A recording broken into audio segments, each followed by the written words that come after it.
καλύτερα. Όπου ήταν οι Τούρκοι ήταν πολύ καλύτερα. Ντροπή μας, αλλά αυτή είναι η αλήθεια. Η Κρήτη, πολύ πιο ωραίο μοναχισμό είχε η Κρήτη. Στην Κρήτη δεν έκλεισε κανένα μοναστήριο ο Τούρκος.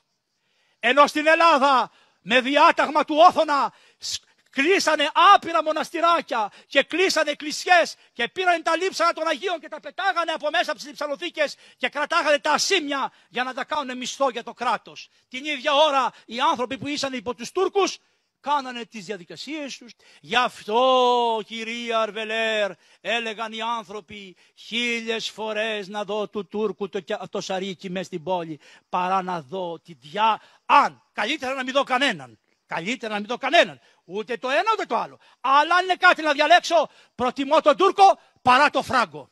Στην Αγία Σοφιά που έχετε στενοχωρηθεί. Δόξα σοι ο Θεός. Δεν μου λέτε. Ξέρετε πόσες γυμνές και γυμνοί το 24ωρο μπαίνανε μέσα στην Αγία Σοφιά. Άπειροι. Με το κολοβράκι να μπαίνει μέσα στο σημείο. Ψέματα λέω. Γιατί το έχανε μουσείο. Και μπαίνανε όλοι οι άχρηστοι μέσα. Βρωμεροί και τρισάθλιοι. Όλοι οι τουρίστες από όλα τα μέρη του κόσμου. Χωρίς να σέβονται τίποτα. Τίποτα δεν σεβόντουσαν. Τώρα θα βγάλεις τα παπούτσια σου να μπεις μέσα. Μήπως είναι ευσέβεια. Θα φορέσεις γυμνό ρούχο να μπεις μέσα, όχι.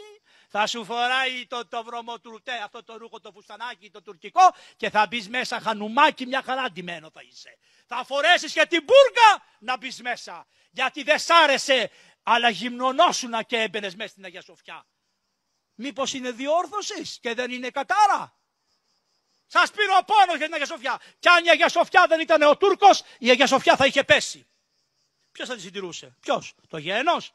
Μπορούσε το γένος να συντηρήσει τόσο μεγάλο κτίριο, ο Τούρκος το συντήρησε.